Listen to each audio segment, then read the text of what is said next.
Welcome, everybody. This is a humorous history podcast, and we are the Goofy Historians with no drum roll.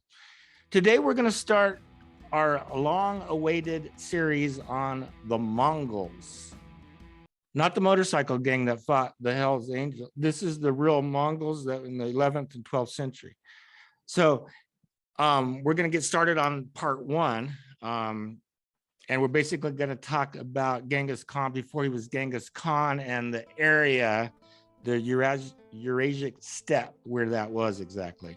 So if you enjoy this, please remember to hit subscribe and consider supporting us on Patreon. I'll put the link for Patreon in the description of this video. So let's get started. It's been a minute since we've recorded with live humans, but we hope you had the chance to look at our animated videos, which are very short, very sweet. So if you get kind of bored with this video, you can just skip to the part one of the animated video and you're done in a minute. Not really, don't do that, because that's just silliness and this is the real thing. So let's get started. Genghis Khan wasn't named Genghis Khan. What was his name before? Yeah, there was no Mr. and Mrs. Khan who had a kid named Genghis. That's not how it worked. Khan is a title. Genghis Khan is a superlative to that title, just like the most ethereal Khan. Khan is a leader. It was the leader. There was lots of Khans on the steppe, but should be only one Genghis Khan. His actual name was Temujin was his name, and the Mongols only got one name. You know, like one name for me, one name for you, one name for everybody. Like Madonna? Like Madonna? I thought Madonna. Yeah, like Madonna or Prince. Yeah, that was it. But unlike Prince, they didn't even have little symbols. They had just one name, but they were associated always with the clan, right? So that was sort of your last name, right? So Temujin's father was Isuge. That was his name, and he was from the Borgian clan. So I guess you could say Temujin from Isuge from the Borgian clan, and his mother was Oilim. I can't speak Mongolian, and she's from another tribe.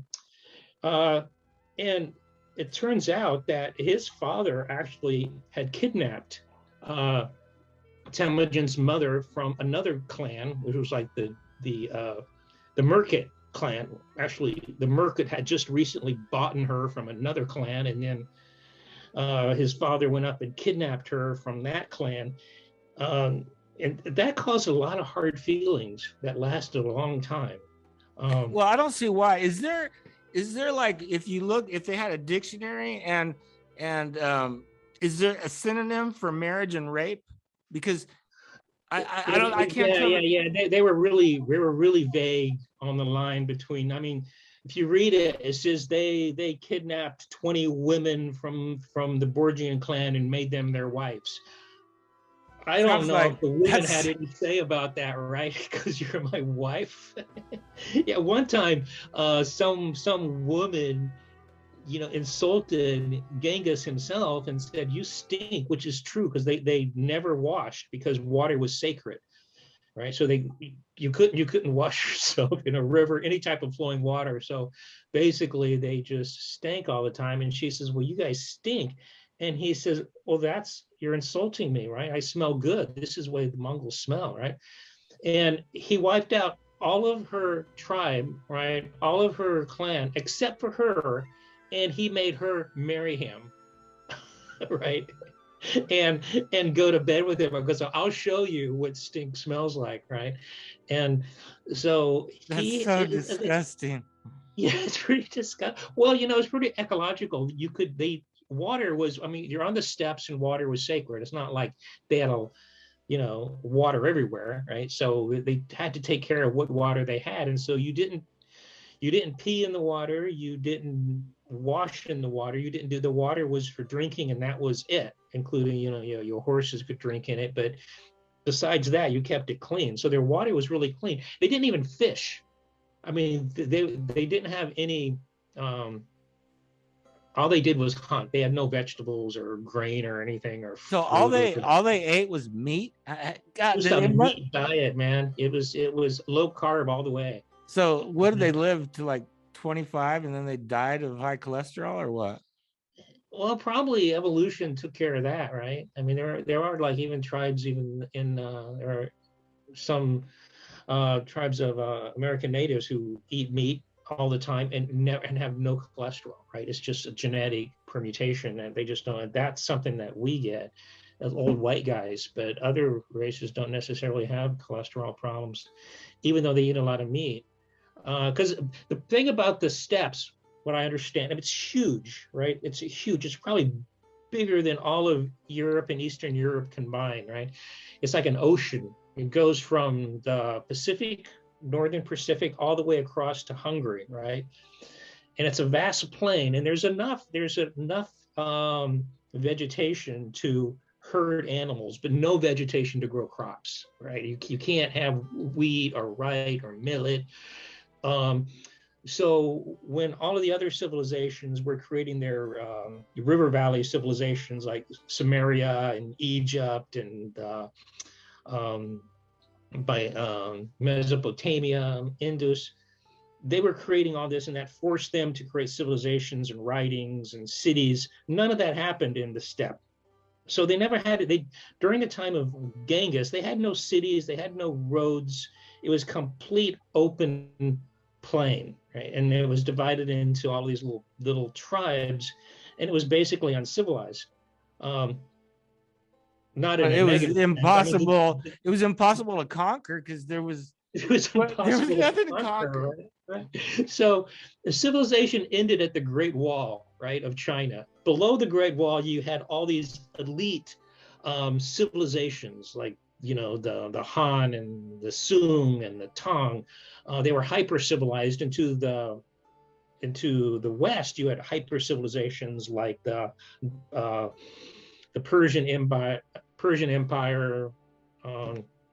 the Muslim empires. It was, you know, very elite. But then up to the north, they were even less civilized, right? It was the forest people of Siberia who were still living in trees, right? So like between the Great Wall, which was civilization, there was a gradient, right? The tribes living near the Great Wall, they could trade with the Chinese, right? So the Great Wall became sort of like the Great Mall, right? They could get silks and rice and pasta, all of this stuff from around. But the further you got away from the Great Wall and up to the forest people, the less you had influence of civilization. It was the same thing like Caesar doing the tribes when he was fighting the Celts, right? That was okay. They were used to dealing with the Romans, but Caesar said the further you get away from Rome, the less civilized they become, and the braver they become, the stronger they become, the scarier they become. Because they haven't been weakened by civilization. And Genghis was one of the ones up by the forest people. He wasn't one of the one hanging around the Great Wall, you know, getting cappuccinos at Starbucks. That was unknown to him. So yeah, his mother was kidnapped by his father, and from the Merkits. But then when he got married, he didn't kidnap his wife. He actually went up there and did the bride price thing. He had to work for 5 years or something. But on the way back, so his father brought him up to hang out with this other tribe so that he could marry this woman after he worked for 5 years or something. But the father, on their way home, decided it was a good idea to party with the this other tribe, the Tatars, right? Tartars. Yeah, they're called Tartars. Tartars. But there's also no R. It's Tartars. Not like it's like tater tot or tartar sauce. But he's been fighting with them and the Jin Empire in China for like years. So it was a really bad idea to think he was just going to go walk into their camp and party with them. And he actually goes by this camp, and he was like going by, and it's open plain. There's people who were partying. So he goes up to them and he says, well, these guys are partying, man. I want to party. and he realizes that they were his enemies because they're not going to know. They're drunk, right? So he goes in there. He's partying with the Tauters, and they go, well, you're our enemy, so they kill him. And because they kill him, Temujin, the future Genghis Khan, has to leave his wife, child, and go back to his mother. And now his mother is there with like 7 kids and no man in the house, and nobody wants to kidnap her. No one wants to marry her or pay the bride price. And her tribe doesn't want to take care of 7 kids, right? It's like, we're not taking, it's getting to be winter, right? And you have no hunter available. So they just abandoned her on the plain at the beginning of winter. And that was pretty much what you did. If you have useless people, and that's what they considered these people, like 7 kids, and there was actually 2 women, his father's wife and his first wife. They thought they would just die of exposure and hunger, and that would be it. But boy, did they underestimate it, because that really pissed off Temujin, because he did survive that. And at one point, he was captured by another group of people. You know, there was a lot of tribes at that time, but he was kidnapped by another group of people, and they put him in like this tabletop, right? It was like a round tabletop with the hole in it, and they put his head in there, and then they put his hands through there, right? And it's vague about how long they kept him in there. Some people say it was 10 years, some people say it was a month, but the whole thing about Temujin, I think, because even at that time, even when he had his head in a table and his hands, you know, he could, so they had to feed him and take care of him, and, you know, take him outside. But that was a great story, because he used that to escape because it floated. Yeah. Well, yeah, there's two things good about that. One is that so they moved him around from like house to house so one family wouldn't be burdened with him for some reason. But he had such an electrical personality, right? So he was sitting with these people and he was talking to them, smiling, chatting, and they actually liked him, right? This is a pretty friendly guy. And so at one point they were giving him food, and then finally he some of them take off the table at night so he could sleep, right? And says, but don't run away because we'll be in trouble, right? So he doesn't run away from them, and they give him food. But then one group of family doesn't take him out of the table. So that's when he fights the family with the table, right? He's like knocking him around with the table, jumps in the river and floats away. Right? And then he floats back to the families who actually thought he had a good personality, right? Because he was a kid, he was like 10 or 12, and, you know, good looking kid, friendly, talkative. And so they get him out of the table, they give him a horse, they give him the food and say, just don't come back, right? Because we're gonna get killed. So they can't find him, and he goes back and he marries his wife, Borte, who he was supposed to marry like a long time ago, but he finally gets her, he gets married to her. And so he marries her, and he's going back to his mother to live with his mother and his brothers, and another clan kidnaps her, right? And it was the same tribe that his father had kidnapped his mother, right? So they're like getting revenge, right? So yeah, kidnapping was pretty common in that time. Apparently, if you want wives, you could either pay the wife price, right? But I mean, Temujin, he just got out of a table. He's not paying any wife price, right? Yeah, kidnapped. So these people don't. This is so similar to the Plains Indians, the Comanches. This sounds like, except the Comanches had guns. Yeah. I mean, that's another interesting. You know, that if it wasn't, so the one thing the Mongols did have was ponies. They had really strong ponies, and they couldn't have spread across the plains, the steppe plains, unless they had these really sturdy ponies. And the same thing with the American Indians. The plains, like the Comanche, they were not plains Indians until the Spanish showed up and gave them horses, right? And before that, the plains were completely free of Indians because they were just the American Great Plains were too huge. But as soon as the Comanches captured the Great Comanche War, the Pueblo War in New Mexico, they got all the horses from the Spanish, and then they go, well, let's go out to the Great Plains, and that's what happened. But that's another story. So what about Genghis? So They kidnap his bride and take her away. Oh, the thing about the kidnapping, right? So men are really important if you're in the plain. They're more important than women, apparently, because if men, you can apparently go out and hunt and bring down an antelope, take care of the tigers, ride the ponies around. So if you got kidnapped, what the tribe did was abandon the women, right?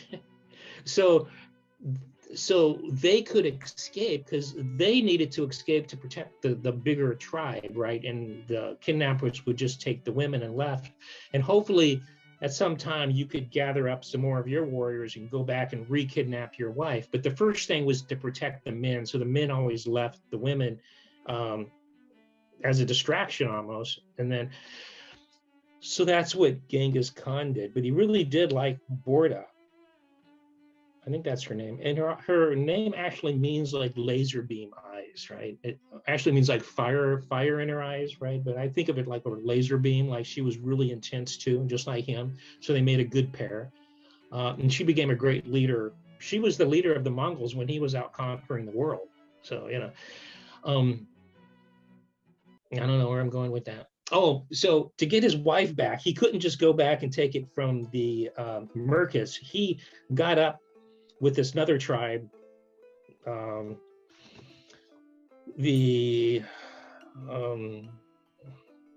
tribe of people up north. He got with them with this coat that he was given by his wife. He traded the coat, and then he got an alliance with these other tribes. And there's 3 of them, and they went down and they re-got his wife back. Right. So he really wanted to get his wife back. Right. He just not, I mean, he abandoned her, but he didn't give up on her. And so he got her. And when he got her, it was a year later, and she's like totally all pregnant. And so obvious it's not his kid. Right. But he accepted the kid as his own. Jurchi, I think was his name. And he became one of the great leaders and generals of the Mongol Empire. So one up for Genghis in that sense. He never made him leader of the Khan, but he accepted him as a great general. But he did, between the 3 of them, they conquered the Naimans and the Tatars and the Taichiud and the Borgian and all these tribes, the Kiryat. But then they start fighting each other. First, he fights his blood brother, it kills him. Then he fights his adopted father, you know, and kills him. And when he gets rid of those 2, he takes over the Naiman and these other tribes, and the other tribes sort of give up. And then he has all of Mongolia. All right. But there's one point in this where when his first fights with his brother and his adopted brother and adopted father, he lost the battle and he ran away, and he actually lived in China for like 10 years. And the history of the Mongols doesn't really talk about his time in China, but he was there for 10 years and he came back really wealthy, right? Probably speaking Chinese or the Jurchen version of Chinese. And he got, I think he got a taste of civilization, of stuff beyond the plains. So once he united the Mongolian plains, and he created a law, right? And he actually said he wrote this law down, right? But none of the Mongolians could read, right? So like, who knew, right? It could be like he's coming up to people and says, well, you have to pay this fine. And they go, why? And he says, because it's written in the law. And then he turns around to his little Chinese scribe and says, write that down, right? It's like he's kind of like making the law while he's going along. Some of the things in the law was like even financial, like he said, you could declare bankruptcy twice, but the 3rd time is the death penalty. So like you get two chances. And the other thing he outlaws is kidnapping for wives. You can't, because obviously his wife and his mother, the whole thing was kind of weighing on him. That became illegal, but only within the Mongol tribe, right? You could kidnap anybody you want that wasn't Mongol, but you just can't kidnap within the Mongol Empire, the Mongolia itself. And you can't rape within a Mongolia. Other clans, you could rape within your own clan, but not with other clans. So you're saying that Mongolia became like a safe place? They said that like a girl by herself could walk from one part to another and be completely safe because it was so strict. No one wanted to break any of the laws. So he gets elected, as Genghis Khan. Genghis, yeah. Genghis. But I kind of wanted to just talk because this is kind of a short video. This is just part one, but I wanted to take a step back and just talk real quick about, I mentioned the Comanches earlier, and that may be a good comparison or not, because the Mongols had a relationship with their horses that was unique to anybody that ever came after them. Their horses were such a part of their life. They grew up when they were 5 years old riding it, and they could, shoot a bow while bending down over it. Well, I guess the Comanches did that too. But the crazy thing about the horses and the Mongols, when they went to war, they didn't just have one horse. They had, a bunch of horses, and the horses knew, like, you didn't have to have a rope to get the horses would just like, oh, that's my guy. And they would just follow that particular Mongol. And could you imagine there's like 50,000 Mongols and 250,000 horses, and the horses all know who they belong to. Think about that. That's insane. That's never, the horses are so cool. You know what? There's an evolution of horses we can talk about how, like in the very beginning, like in the pre-Bronze Age, they didn't know how to ride the horse. And there was like, there was pictures where they were like riding in the wrong part of the horse. They were like riding in the back of the horse, or they would like take two people to fire a bow because one person had to hold the horse. By the time I got to the Mongols, there was no difference between the horse and the warrior. It was one unit, and it was just frankly amazing. Yeah. They could live on their horses for days, and they did have a stirrup, right? Which is, I mean, people think that's a common thing, but that was a big technological breakthrough because you could put your feet on, you could plant yourself. But they learned to shoot their bow while the horse had all 4 feet off the ground, right? So there was they could get a clean shot, and they could shoot while they were at full trot. They could shoot a bird out of the air, right? I mean, and they had the composite bow.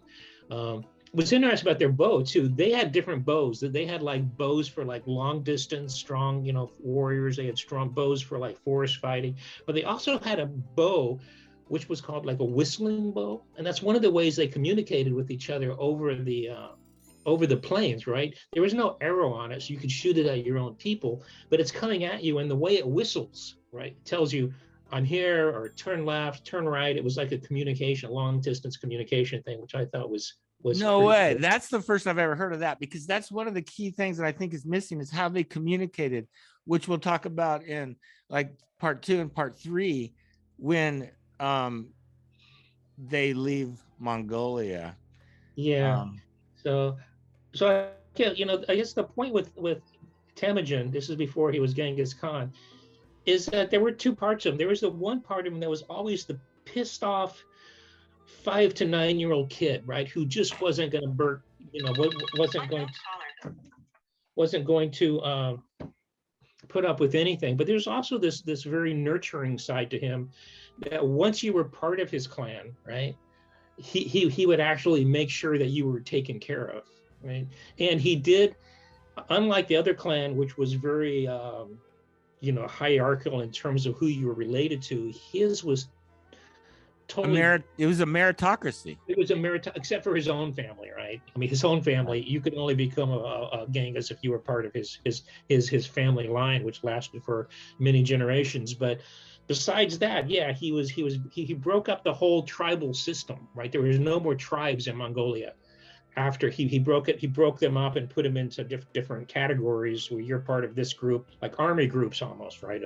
Of 100,000, 10,000, 1,000, and 10, and what part you belong to. So there was a esprit de corps within this little, but it was not tribal related. It was what group you belonged to. And he made sure that, the groups were mixed, right? So you had like Khitans and Borgians and all these different tribes together, and so they saw themselves more as a group than as a tribe, right? And they learned to. That was the brilliant thing about it, and I think that this, because we're going to do 2 more parts to the Mongols, and this was just like kind of an introduction, And I think that we've kind of laid the groundwork. Now, in the next part, we'll find out what happens when they expand their empire.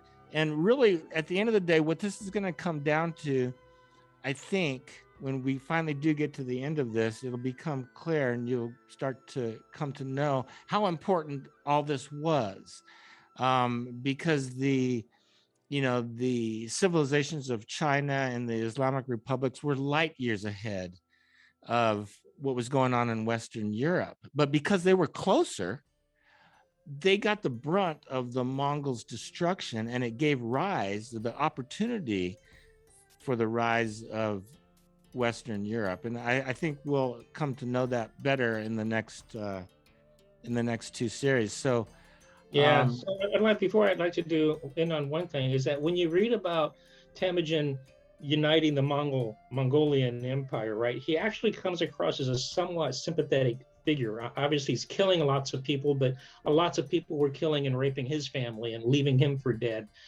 So there's a little bit of sympathy there. And when he first started killing other tribes, like, he killed the men, warriors, but he spared the women and the children, right?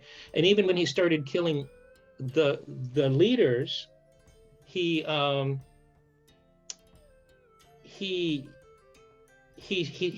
spared the underlings, the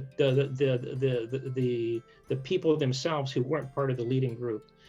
But when he left Mongolia and went west into the Persian and the Khwarezmian Empire, something happened, and that changed, and he became really what Westerners know as the Wrath of Khan, as a the typical idea when we think of Genghis Khan and his hordes. There was no more. He wasn't a sympathetic figure anymore. Right. What he had problems with, what he has problems with, and I have the same problem with, because growing up in southern New Mexico in poverty, you're just angry all the time. So what happened, I think, is that he didn't understand the equal, like, if somebody does something, insults you a little bit, you don't take off their head and put it in their front yard. So he didn't have equal, like, what he did to the Corinthian Shah and all those people that didn't even support the Corinthian Shah, that was an overreaction. It was the biggest overreaction. Anyway, we're getting ahead of ourselves. That's part 2. So yeah, he overreacted. Yeah, that's an understatement. I mean, and completely uncalled for. And at that point, he truly, and a lot of people are trying to, like, reassess Genghis Khan and, opening up the Silk Road. The Silk Road was already open, right? There's no justification for what he did, and the destruction he caused, and the civilizations he destroyed. And he didn't replace him with anything better. Yeah, but that's another story. I think so as you know, the Mongols go into China, create the Yuan dynasty. It lasted maybe 90 years, but going east, he created, influence that lasted up until the 20th century, right? So, well, it's a big story. Not him, obviously, but his family. Well, yeah, and the golden horde up north lasted. The golden horde in Russia, and then the Mughal Empire in India, and he overthrew the Caliphate of Persia, which was the super elite civilization of that time, right. Maybe equal with Song Dynasty in China. So right. and he destroyed those, and it took a long time to replace them if they ever were. So can you imagine the world if there was no Genghis Khan, right? Probably. I think that he was a net negative, but that's just my opinion. But you can decide after you watch the full versions of the second part and third part, so stay tuned for those. Be sure and hit subscribe, and we will talk to you soon. Thank you guys so much for watching.